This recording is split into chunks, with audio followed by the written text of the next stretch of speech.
Well, welcome to the Business Panel Spotlight Series. My name is Tanner O'Brien. I'm a senior partner here at Action Coach in Central Texas. Sitting down today with some amazing minds when it comes to business and entrepreneurship, and maybe a little bit in marketing today. Excited to jump into this conversation.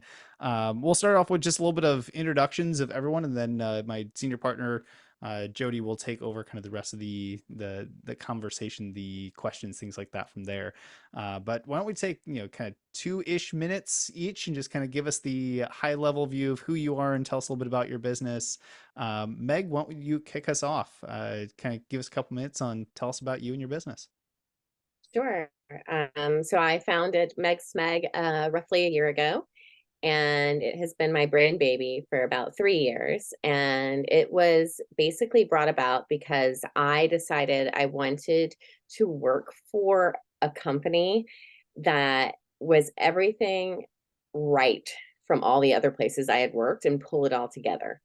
Um, I couldn't find it organically, so I just made it. So my team is incredible, and what we focus on is marketing. It's completely eagle eye focus.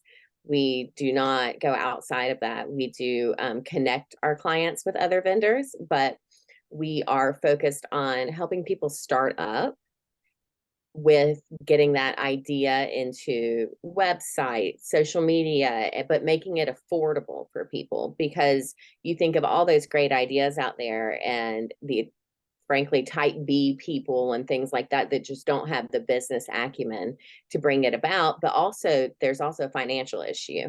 So we have found a way through all of our skills to make this affordable for people to start their own companies and get their ideas out there. So that's kind of our main focus. We also, like I said, connect with vendors. We are really big on fractional CMO work. So we kind of pop in and we will join your company and help you start, creating a real presence, usually digitally and also at meetup groups. Very cool. Well, thank you. Excited to have you here. Kana, I'll hand it over to you. Kind of couple minutes. Tell us a little bit about you and your business. Cool. So I think that one thing Meg really touched on is typically when people start a company, it's because we feel a need very deeply that we've experienced. We did the same thing with those Mundos. So my background was in film, television, advertising, and then was a pioneer in the digital publishing industry. And one of the things that we run into kind of across our needs was that a company would be really great at one thing, let's say photography, but they would be terrible at web design or understanding how their services fit into your product marketing strategy. What we did was we kind of created a system where we can work with clients, we understand their needs, we look at things from the brand ecosystem kind of level, and we figure out where things are broken and how you can sort of reconnect with your customers or tell your story better to investors. Our whole goal across the board is storytelling in a way that's actionable and helps lead to growth, if that helps. So generally, we're in similar areas. We also do fractional CMO work, but because there's so much of a need for that for companies, typically because there's such a need for that outside perspective. I love it. Awesome. Welcome. Awesome. Jody, you want to kick us off a little bit with, tell the audience who you are and lead us into some questions for today's discussion. Sure. So, yeah, Jody O'Brien. I'm a senior partner here at Action Coach Central Texas. And just a little background on me. My husband started the Action Coach business that we had in Iowa almost 13 years ago. And so he's been a coach nonstop for all 13 years. That's his only job. And then we became a firm, and Tanner joined the firm, and we have Dr. Hartley as another senior partner. But I've always been in the nonprofit world. And so a little not my own business and then back in the nonprofit world.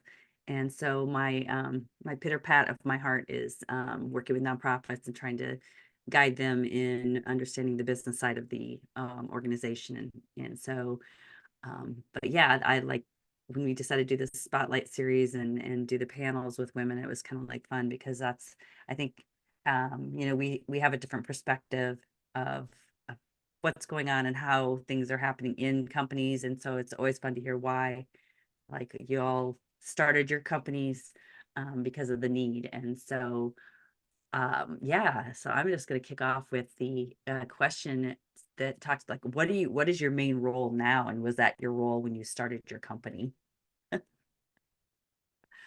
Well, I can go with that one. My main role now is really helping us manage change. And as our company continues to evolve and our clients start to go into different directions, like trying to figure out the needs of our clients when we've got somebody who's like a home inspector, but then we have a leather carver.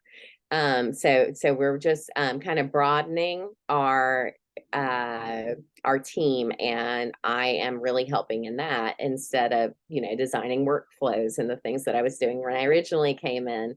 We changed our minds a couple times before we finally got on our path here. And, I am taking a bit of a step back by just kind of sitting there in high level, deciding, what makes sense in terms of, growth.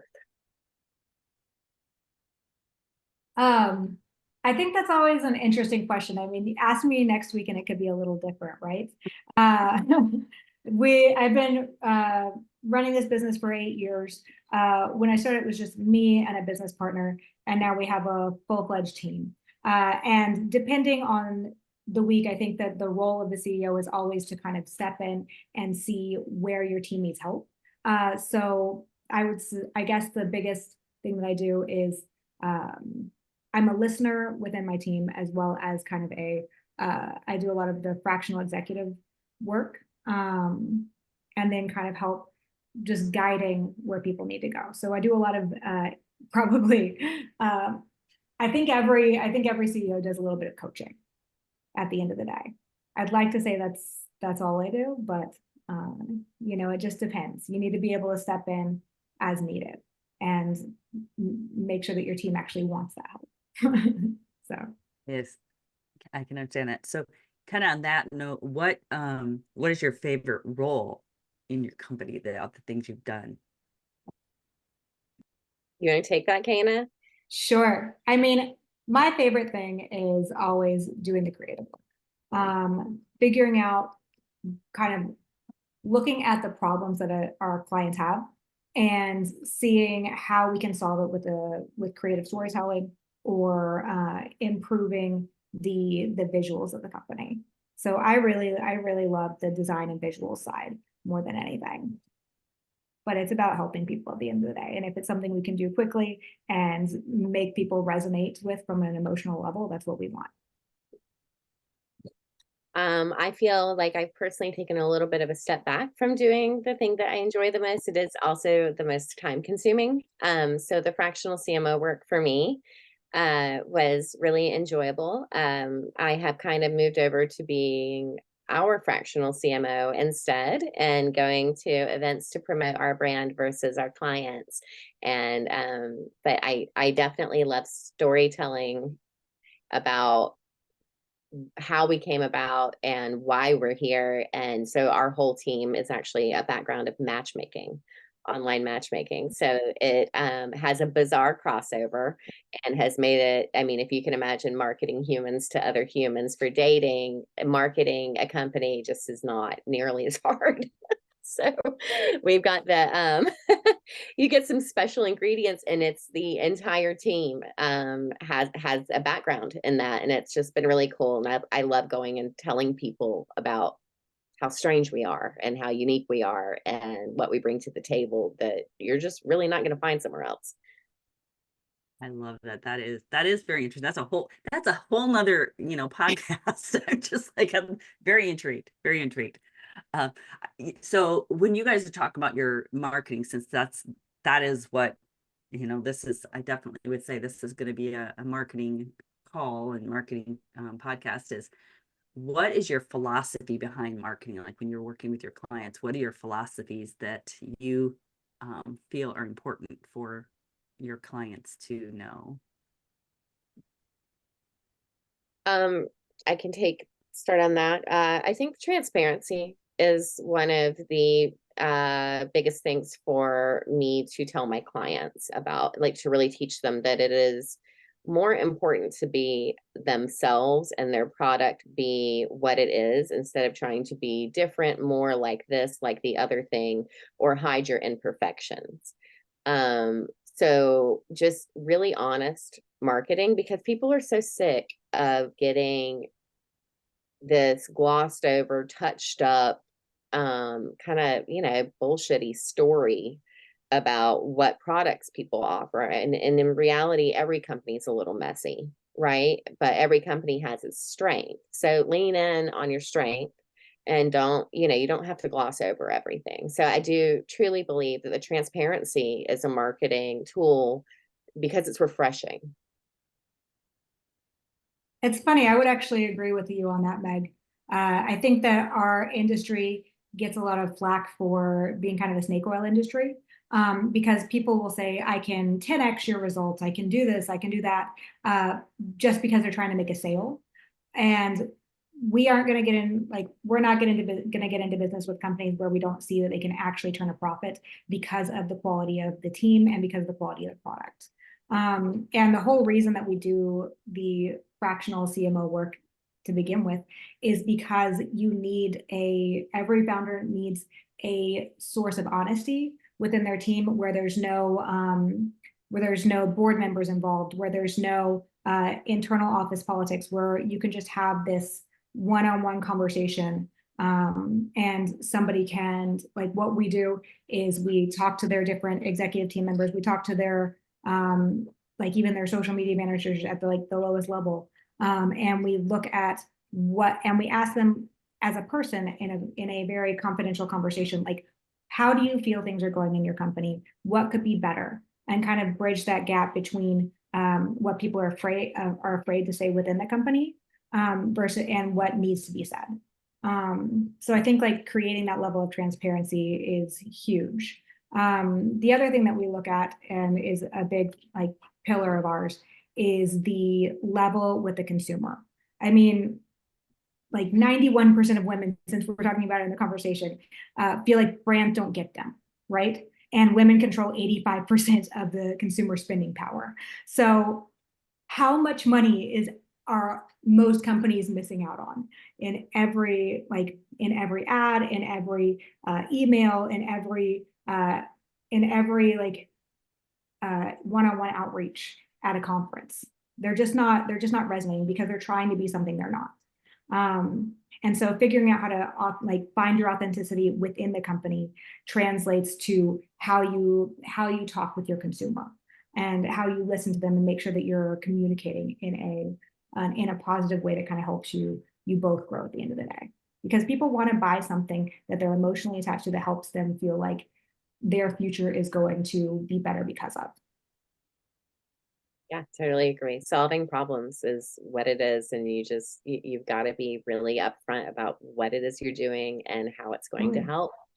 Totally. The bells and whistles just aren't, they're not doing too much these days. They just feel like scammy. So I think we're almost like I think we're on the same page as it being like almost kind of like a throwback marketing.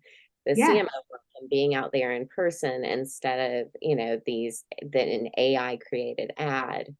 You can't replace being in person. And I think that it really is an important thing to have that human involved and to feel that human being involved. And that's where, authenticity, that's where it comes in, is just bringing in that story, the truth, what you're good at, and where that starts and stops, and what you bring to the table. Completely agree. And I feel like we could have a whole other conversation of integrating AI and marketing and branding. Because that was going to be my question, is like, what do you guys think about this AI? Ooh. I'm happy to start on this one. Just ping pong it back and forth a bit here. Yeah, sounds good. It's nice. Yeah. So this is a particular area of interest to me, mostly because AI has so much potential. Like, we've been talking about the trying to automate our work with robots since, I mean, like, what, Greek mythology, right? Robots have always been a part of the conversation. Technology has always been a part of the conversation. And before it was science fiction, now we have it in reality, and it's a little bit tricky because of who controls the narrative. At the end of the day, it's particularly interesting to me because our strongest currency is storytelling. Like gold without context is just a shiny rock. Our stock prices mean nothing without a story behind it. Our one ice cream versus another is nothing, right? What really matters is how we talk about it and the emotions that we evoke within our consumers.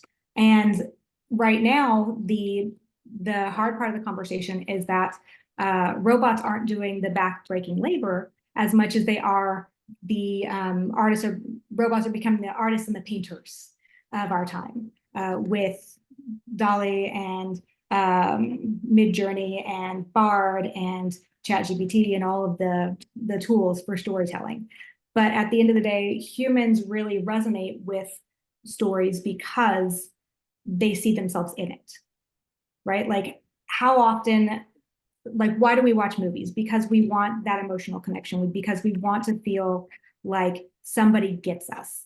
If a robot tells us, or robot or AI or whatever you want to call it, tells us this amazing story, it just doesn't feel the same because it's just, there's no real human behind it. It's just using the algorithms.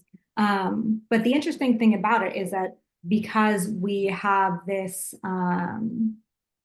this ability to tell a lot of narratives at once and tailor the narratives, we can actually create more social equity if we curate and edit it properly. So one thing that I'm particularly passionate about is social equity, particularly when it comes to women and marginalized groups. And when I say that, it also helps all the cis white men out there, to be honest, because so if even like just looking at my husband, he is a artist, musician, and project manager on a construction site, right? And a lot of times in marketing and storytelling, the more toxic stories that you hear about men and how they're supposed to be and breadwinners and blah, blah, blah, just makes them feel unseen. That's why men have a higher suicide rate than women, is because there's these pressures that are put on them. And by telling these more well-rounded stories, by creating more visibility around every different group, you are talking to people as individuals, not just as segments. You're helping people feel seen, you're helping people connect, and you're starting to curate, or better curate, I suppose, the stories that our society is telling. And I know I'm going super heady and existential with this whole thing, but it's something I think about a lot. And I hope that the way that we use it, especially with all the new policies coming out, AI becomes a tool for good and accelerated good, rather than rather than being the mirror that shows how poorly our society has developed over time. So that's a really long, I'm sorry. Now I'm sad. I love AI. It is the only reason we are able to be affordable for our clients. We were very early adopters. We are extremely fluent in it, and we embraced it. For a long time, like you said, we've been talking about these machines coming in. We've been talking about the robots. This was like an inevitability. And, just going from automations or in computer learning to where we are now, it's a wild leap. But in terms of what I think of AI as a whole, outside of the fact that I love it for my business, I think that, again, used properly with, fact checking, that I think the main thing is figuring out what to do with those jobs you just lost. And I think that's interesting. They don't have to be lost? I think that it should be considered an evolution. So maybe we don't have the person who starts with a blank cursor on the screen anymore, but now we have the master editor, right? So so I think we can elevate because we have AI to do but again, like you said, it could go either way. Right. Ideally, we're going to elevate, and but I do see where you're coming from completely, and I think that for me personally, I have decided that this is a general positive, and I'm looking forward to seeing the legislature surrounding it, and I'm definitely keeping my eye on it. But yes, I'm pretty pro AI. It has helped me out a whole lot. Totally. And I to add to that, I completely agree with you. Like, I think it is very helpful. What it's really doing for our team is like making it so that we have drafts a lot easier and a lot faster, right? It's making it that we can automate a lot more. But at the end of the day, it does come down to kind of how we evolve. And the cool thing that you mentioned is what do we do with the jobs that are lost? It is also a great place for us to look for how we create a universal base income, and think of it like royalties, like with a movie, right? Because theoretically, like everybody who's contributed to the internet over time is owed a royalty for contributing to the AI system. So it starts to create a reason for how we can kind of put money back into the economy and help kind of level our like social economic inequities, right? That's cool. Okay. Yeah, that's my favorite. It's yeah. I'm totally getting it, because it's like my comment is I always want to save the world, and my husband wants world domination. So yes. I'm feeling it. I am feeling it. Awesome. So I would think one thing too. So like, because you guys both are leaders, what do you think is your leadership style? And as like with your teams and everything, trying to guide them through the AI or any major change that's happening out there, what would be your suggestions, or what would be your advice to how you lead, or how would be a good way to lead through some of this? I think that it's really important, especially considering AI, that when you are bringing on team members, that really somebody's flexibility is the thing that you're looking at the most, is like their adaptability and their flexibility. I personally lead by being very, very open. And I kind of require that of my team. I don't micromanage. I don't hire people that I have to micromanage. And it's just kind of a rule of thumb for our company. We don't have redundancies and things like that. We're lean. We all know what we're doing. We don't try and be good at everything.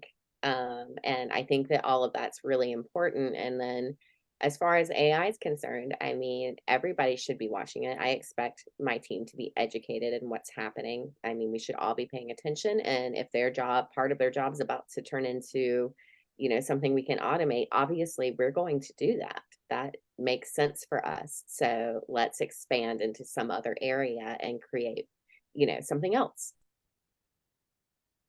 I love that. I think that it kind of ties back to what you mentioned earlier when we talked about the transparency.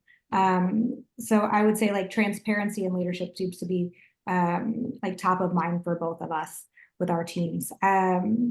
With ours, I would say, is gamified leadership a thing? Because I feel like we do a lot of what I really like is interactive leadership. I think talking about things high level, I get a little bored sometimes, and so I start to ramble. But when it comes down to workshopping and experimenting and talking with the team and asking them what they need, what problems they're trying to solve, focusing on specifics, that's really kind of where our team blossoms, is when we're looking at, okay, how are you solving the day-to-day? What are you running into? Giving people the benefit of the doubt, rather than just assuming that they're doing something because they're lazy or because they are, they're like, excuse the term, but kissing ass, like idiot, like people are so complicated. And so I like to approach our team, and like you, Meg, we don't do micromanagement at all.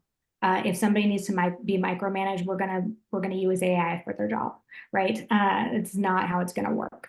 But like approaching everybody we work with for their unique capabilities, recognizing them as humans, not numbers, and talking to them with a level of respect where we kind of understand each other and where we're coming from, and are talking about what we're interested in, how we want to grow. In fact, like all of our creative leadership, all of us started out as science majors, which is a really bizarre thing about our company. And so we have a very scientific approach to every project. We experiment. We will show each other the newest things that we're learning. We actually have like a data dumps channel on our Slack where we will drop in their newest technology that we like, or things that are kind of blowing up in the ad world, and say what we like about it and ask specific questions around it to get the team's feedback and opinions. So it's always an interactive conversation. If you're leading with like an iron fist or whatever you want to call it, people are going to leave and you are going to struggle because no one's going to want to do their job. So try and make sure it's as personal, and it's as much about a personal growth journey than it is about just the company, and you all grow together. It's worked for us so far. That's great. I think it's like, I was looking at some of my questions too. It's like, oh, how would you approach hiring and retaining team members? And I think it's like, you guys are all, you're kind of covering that. But what would be for you, what is your key to success? What have you felt is like, this is my key to success, this is what I've done? I think the willingness to fail and make an ass of myself. Again, I'm sorry, I don't know if you need to bleep things or whatever, but I think that the more you're willing to experiment, the greater success you're going to find.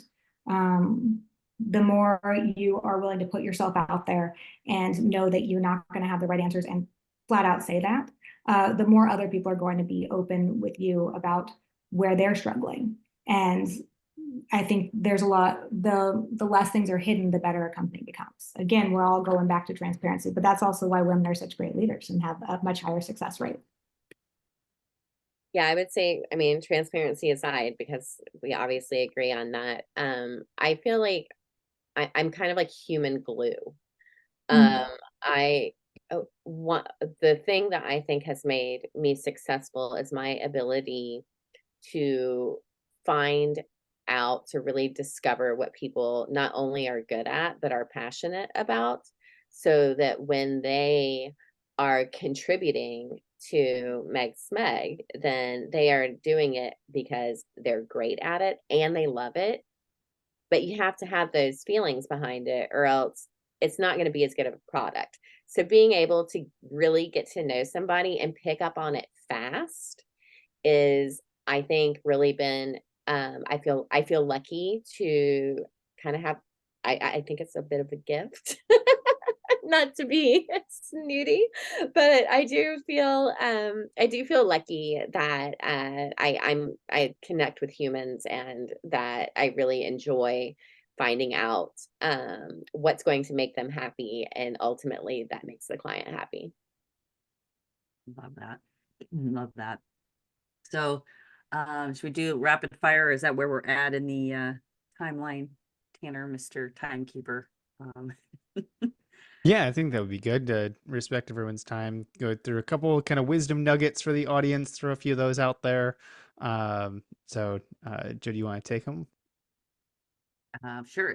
Well, I would say, what is one book that you are reading right now or have read most recently that you would recommend? I have been reading The Art of War with my 10-year-old. So that's weird. Nice. Yeah. No, it's not Nice. weird. It's life. It is It life. is. It really is. We're just making sure he's ready for middle school. I like it. I'm reading the Innovators Dilemma right now. That was recommended to me by a client. Enjoying it so far. A lot of the kind of lessons from it are what you'd feel like are kind of second nature. But some of the specific perspectives are really interesting. So, Tanner, do you want to give a book, or you're always reading Oh, about 20 cow. different things? I literally just wrote an entire list of books. Some from these spotlight interviews, but cow, what was one of I don't know. I always go back to there's a handful of books I read every single year. But one of them is The Richest Man in Babylon. It's one I will always go back to just as key reminders of some very basic fundamental principles. So if I had to put one on the list, I'd probably be the one I'd put out right now. Awesome. Got two books to Yeah, read. yeah. It's like looking at my books too. Like, I actually just I'm just doing the 5-minute journal all of a sudden, like today. That's why I got the 5-minute journal, and so I'm trying that, and it's kind of interesting. It makes you have to take 5 minutes and write. And so yeah, it's not really a reading book, but it's it's new on my mind. So that's where I'm at. What would be one piece of advice that you guys would give a business owner or somebody that wanted to start their business, or like you guys, said, yep, I want to move. I want to fix the wrongs I see. I think financial literacy is a huge one. I've been really surprised by just like different events, how many people don't seem to have a basic grasp of that.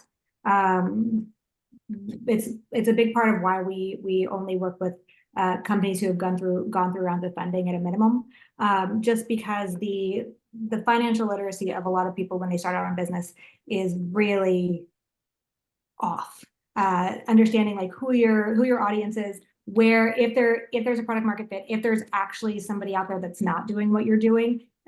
Typically there is, and if there's not, they are it's probably in development at Amazon or at one of the big guys, right? It's a matter of figuring out if there is a specific target audience for your product, and if you have an emotional way to grab your consumers that an Amazon might not, where the value is not just on price, it's on the community that you're building with your product. And then just like basics of hiring, firing, services.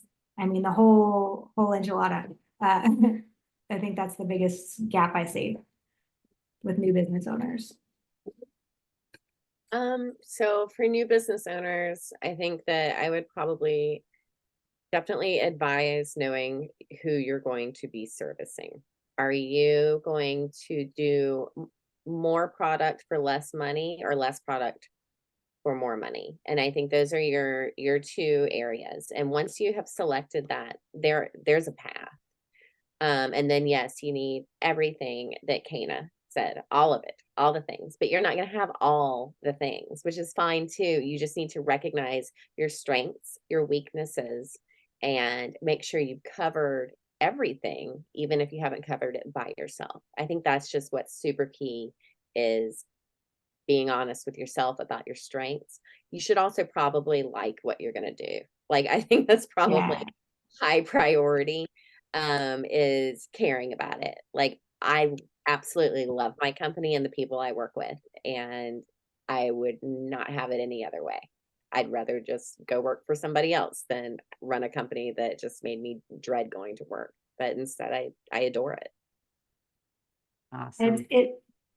I just want to add to that really quick, because I think that is the top thing. I mean, financial literacy is great too, but like if you don't love what you do, it's not worth doing. It's such a competitive market right now, that if somebody's just looking for a quick exit strategy, that's not going to be enough. You really have to be willing to get deep in the weeds and be so passionate about your job that like you're going to put in that extra time, you're going to put in that extra work, and it because it doesn't really feel like work in the same way it would if you're just looking for an exit.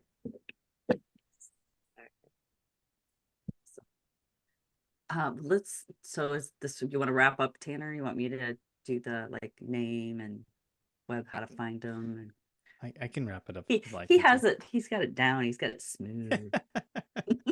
Now let smooth Tanner take All it. right. Well, Yeah.